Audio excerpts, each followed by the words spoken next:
to a new episode of For the Love of Weather podcast. This is the podcast where we discuss all things weather and how they can impact our daily lives.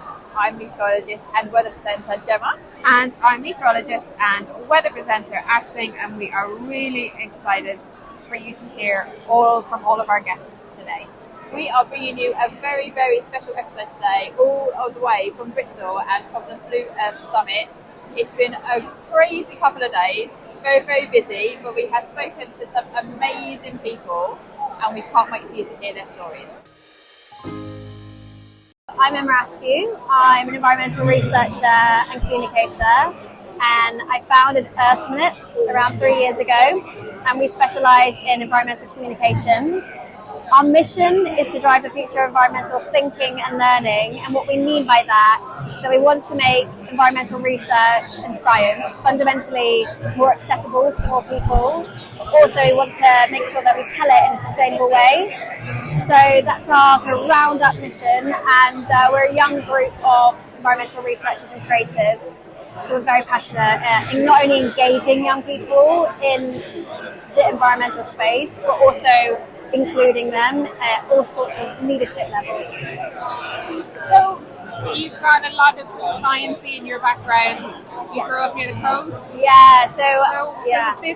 Was this just always straightforward for you that you were going to do something, and why? Why were you like, I need to do something? What were you saying that you needed to do it's something? It's a great question. Why am I doing it? So I started in environmental science myself. So I worked in the soil science sector for a number of years.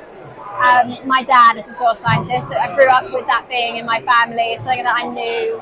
So I've always been interested in my local area and local nature. And I live down in Devon, so also by the coast. So I worked from the age of 16 with a charity called Surf Against Sewage. So ocean and soil was my two areas of interest, and I worked a lot in. But the soil science sector was very, in particular, the place that I learned the hard way, the disconnection between art and science, and not from their doing. The scientists wanted to communicate their incredible research, their very important research, but just down to the inaccessibility of how to communicate these messages, and also fundamentally the affordability, how to start doing that. So that's where I built Earth Minutes, to really start to tackle and bridge that gap. So that's kind of how it all started. Why do you think it is so important to communicate these messages, but particularly to younger audiences? Yeah, I think ultimately we all have the right to think and live more sustainably, because we all live on a planet. We have the right to know how our local area impacts us, how we impact our local area. So I think environmental science should be integrated in every aspect of what we do. But that's mainly from the perspective of, at the moment, is put in a box of an interest. Are you interested in the environment? Are you interested in geography? And I think to really unpick that and make sure that actually every element of our lifestyle impacts the environment, it impacts us. So it needs to be integrated, not as an interest, but as a basis to how we live and think. So very, very important. And I also think from a young person's perspective, again, those influential years of how our connection to nature starts is crucial to how we then integrate it into the way we think, and the way we work, and the way that we, apply our lifestyles. So having that from a young age, building that connection wherever you live. If you're in the city, you're still connected to the ocean. It's just making sure that we connect the dots.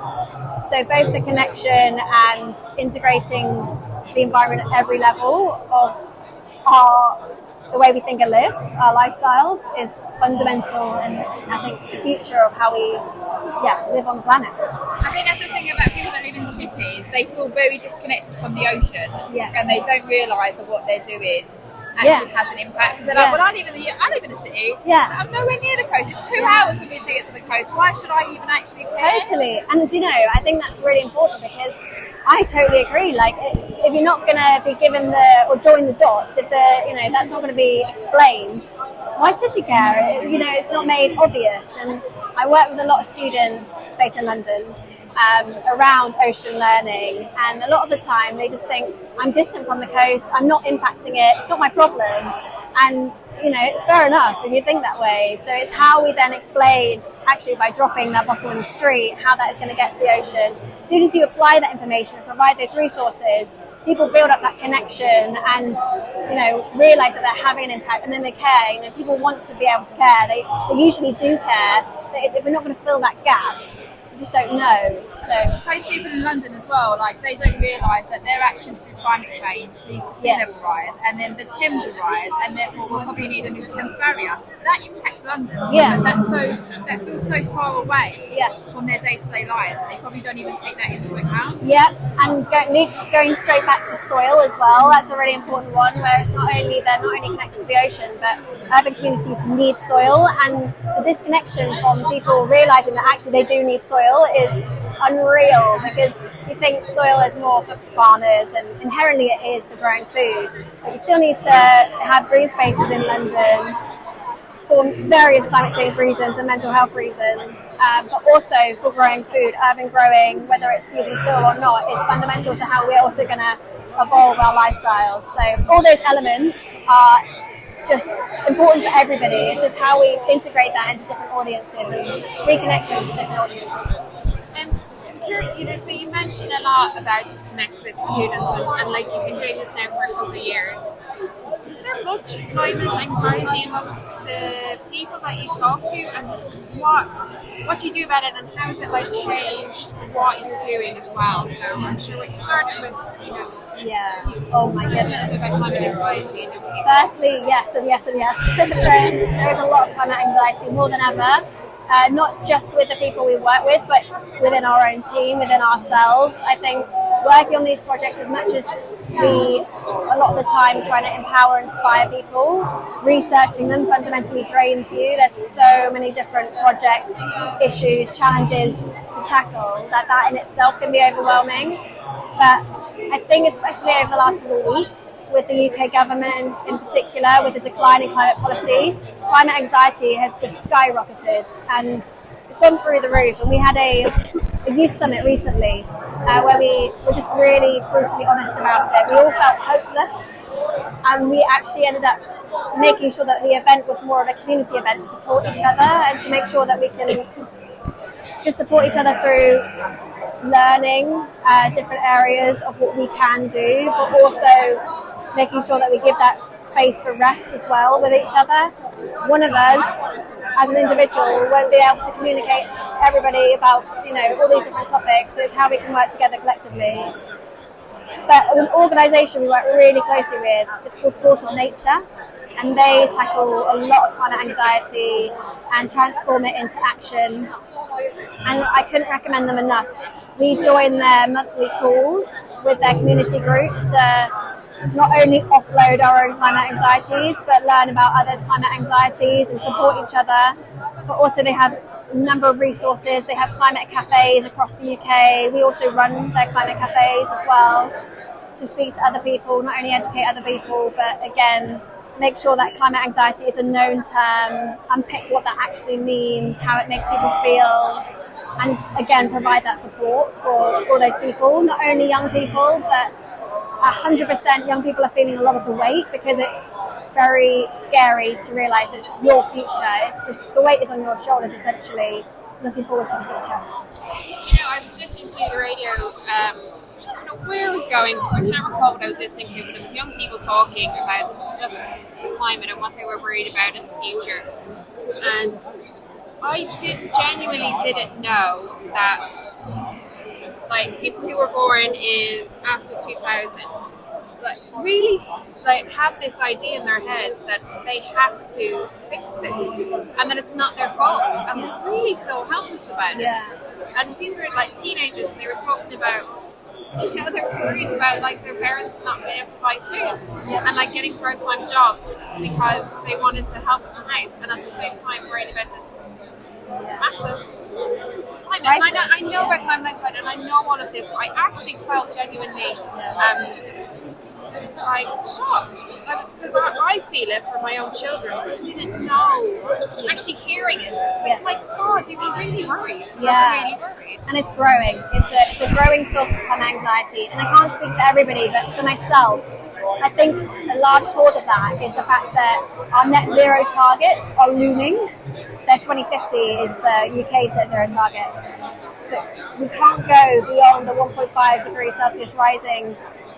And we know that that time is getting shorter. You know, people being born closer to that target are more aware than ever how short that time period is. And to be honest, seeing the delay, not even lack of action, but the pure climate delay on action at the moment is just, you know, it's so obvious that we're not going to reach those targets. So I think that's a lot of the time, for me personally, that's where that climate anxiety is stemming from. You know, we can see it. We see this summer, a lot of us can go on holiday because of the wildfires. Some of us are living there and experiencing that. So I think it's not only seeing it with your own eyes, but also just seeing the pure timeline of it is where that's all stemming from. So one last thing I'm going to ask you, because I'm conscious we've taken up more of your time, but so myself and Gemma are all about the hope, and actually in a hopeless situation you need hope. So what is your hope? Do you have hope? What hope do you see in your work? What gives you hope? At the moment, the core reason for why I have hope is community. So the people I work with, clients, young people, partners, collaborators, there's so many different people that we work with.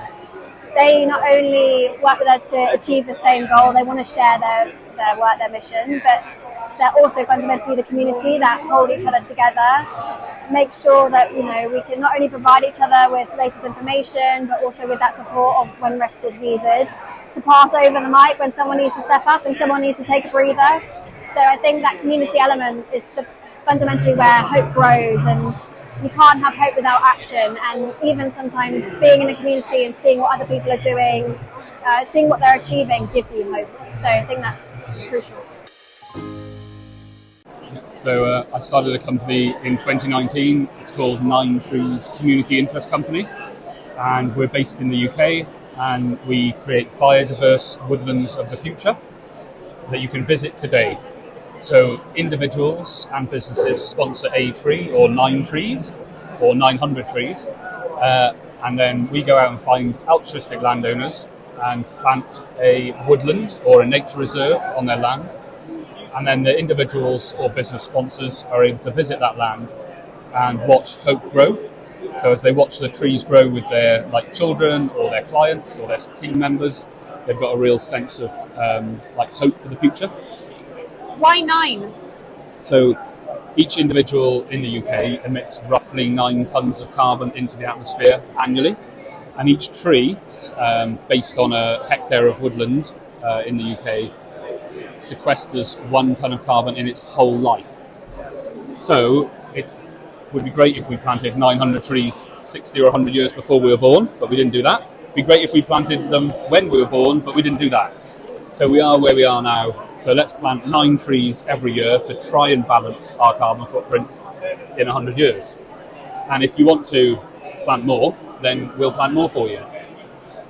What was your motivation for setting up the company? So I worked in conservation for many, many years, and through conservation, usually you're just conserving the habitats that are there. So I was doing a lot of cutting down trees, cutting a lot of gorse down, burning that to keep it as grassland, or I was creating wildflower meadows or building stone walls. But all the time, land was being changed from woodland, or what it was, like a wildflower meadow, into farmland or onto building sites and into roads. So we're not actually having a positive effect, we're just slowly keeping everything as it was. So I also, at the time, was travelling a bit for humanitarian efforts, and I do snowboard every now and again, and that's flights, and I'm worried about my own carbon footprint. So I did just back of the napkin kind of maths, and found out it was 9 tons, and I thought if I want to balance this, I'd have to buy a big field, plant thousands of trees, and it would take a lot of time and cost a lot of money. I can do this.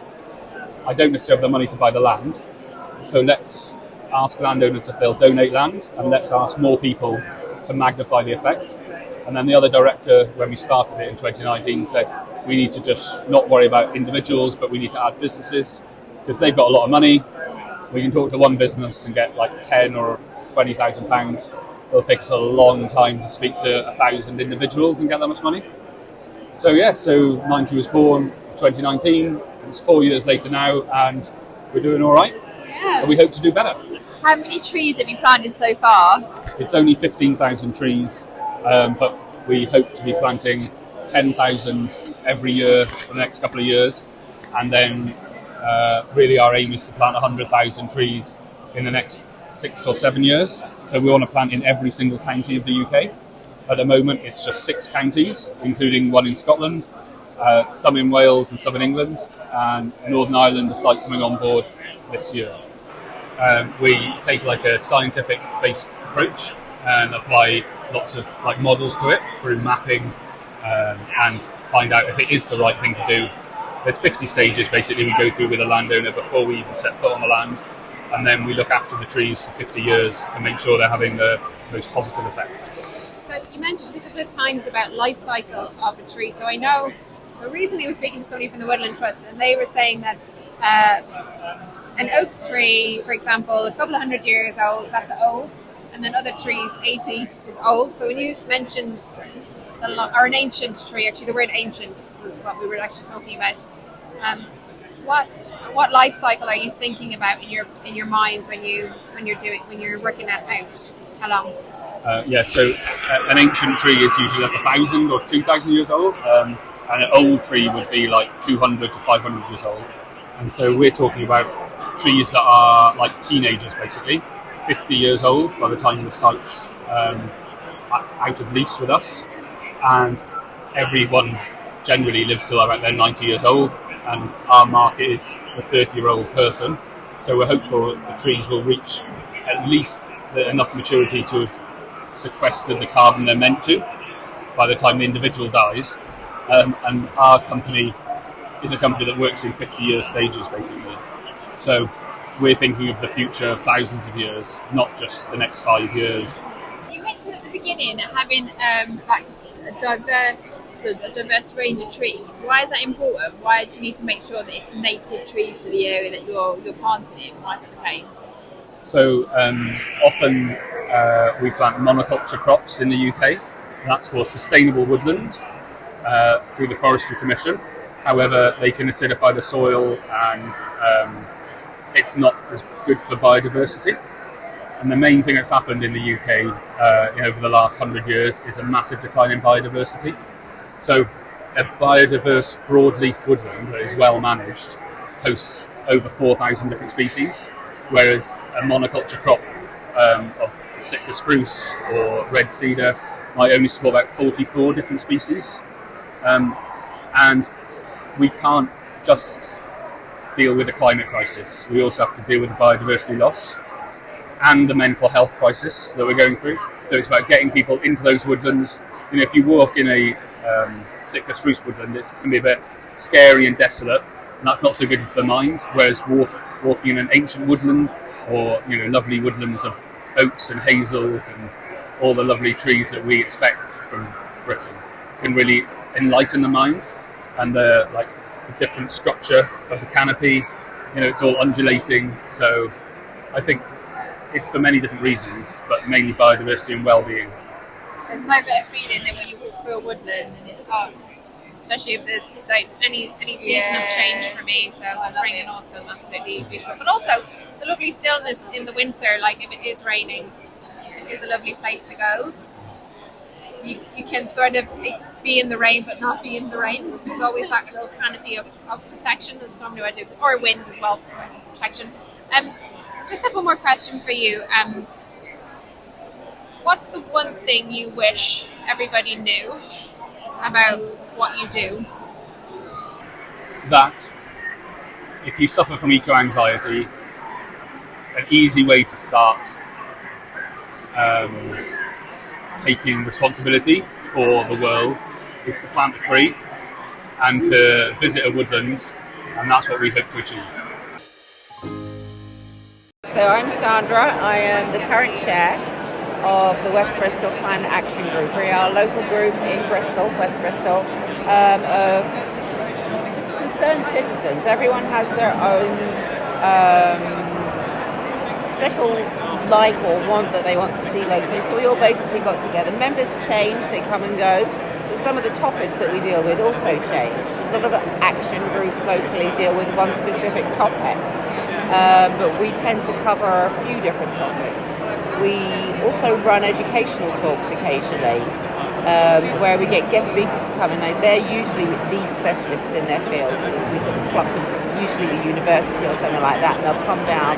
And our membership is about, we have about 350 people that we sort of reach out to, but obviously it's everyone in the local area as well. But we sort of come along and we talk on various different subjects. We've approached subjects from the moment we're doing things like one of our members is very active with the local council and himself in his job at rewilding areas.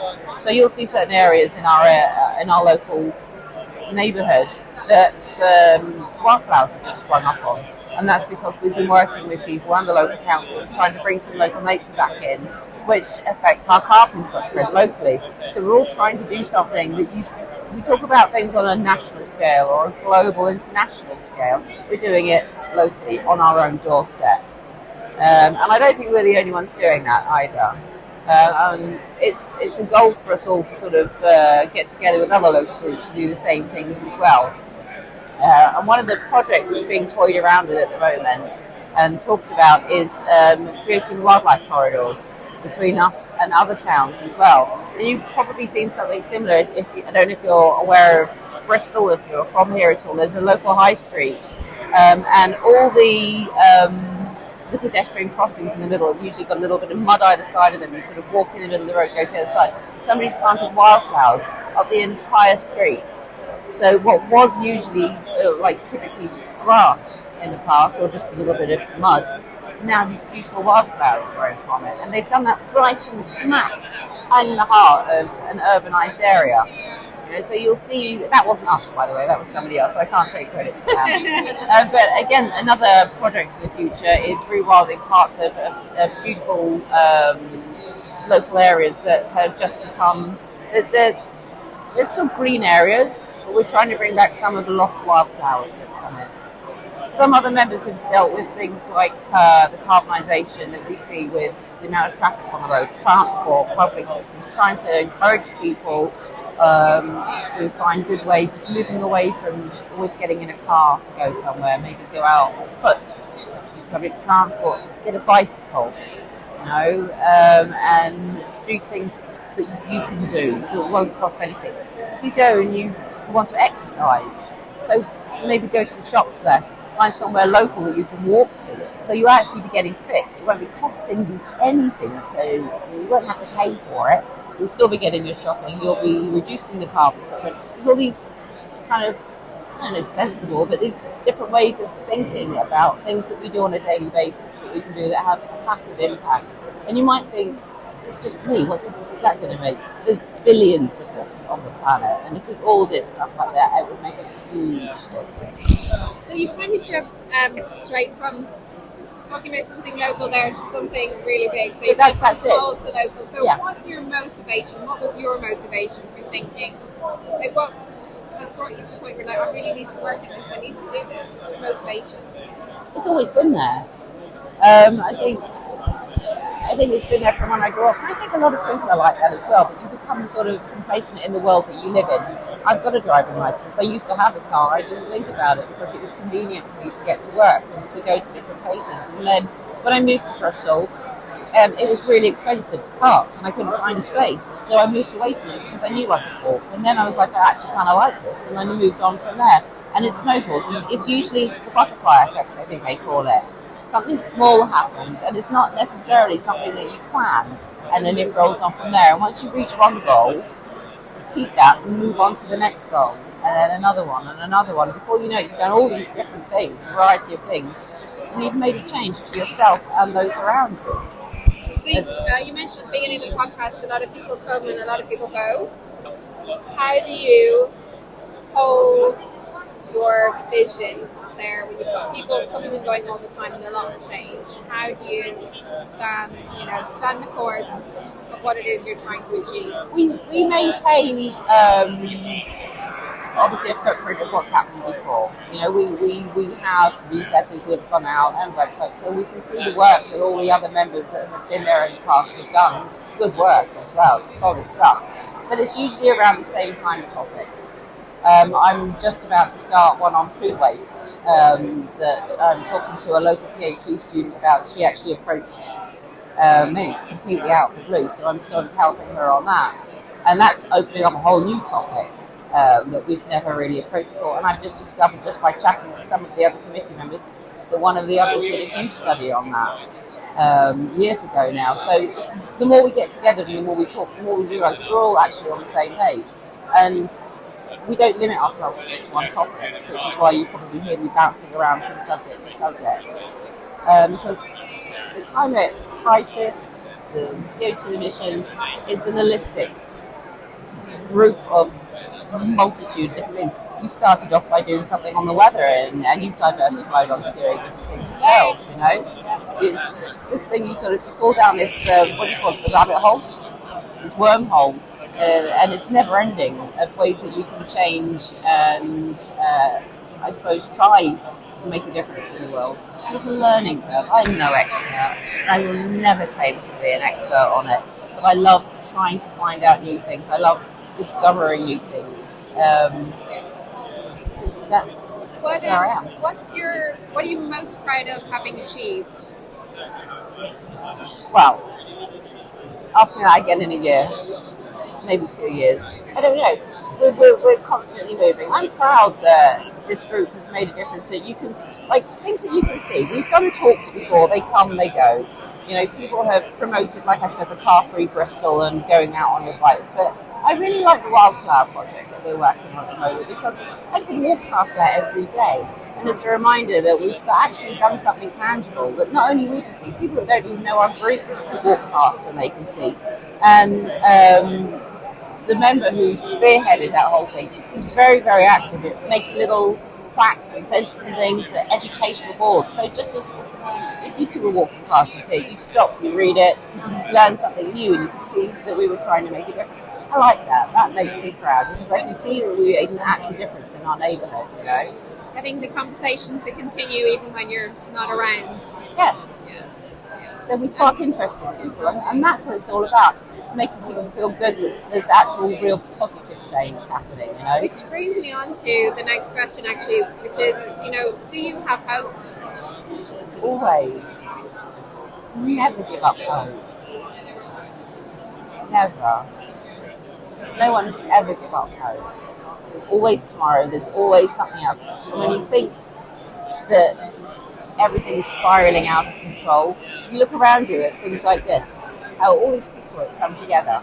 You know, and this isn't the only summit, and there's all these people trying to bounce ideas off each other to try and make a difference. I've already learned things. I've been writing furiously today with all the talks that I've been in, trying to pick up pointers and asking people to send me their presentation PowerPoint notes, because I couldn't write fast enough to get it all down. It was just a wealth of information that they were like whizzing through, like on the writer's cramp, like trying to get it all down fast enough. And so I'm going to take that home with me and do it in my leisure and see if I can then do, not a podcast like you, but I can write it down and do a blog about it, you know, so, and then pass that information on again. So I think that's what we're doing at the moment. Everyone's sort of getting together, and it's one big collective think tank. It's a new type of common sense, if you like, a sense that we all want to do something about what's happening, but no one knows exactly what. And I love the fact that business is getting on board this as well, because when you go to the shops and you're inspired to do things like buy zero packaging, take your own bags with you, you know, take a refillable box, all these kind of things. And then the companies will sell their product in huge sacks, and then someone else will literally just fill up a tank. And so big business helps you do that, actually. And they're coming to the table and sitting down as well, so everyone is doing it. And yes, there'll be people that are making mistakes, and yes, there'll be people that someone will come along and say, yeah, but they're doing this wrong and that wrong. We're all on that journey together, and we're all learning as we go along. And finally, the one thing that we like to ask everybody is, what's the one thing that you wish everybody knew about what you do? So what's the one thing that you wish everybody knew about environment and local community? It's not that difficult to make a change. It really isn't. It's so easy. It can be anything from beginning to grow your own vegetables on a plant pot on your windowsill.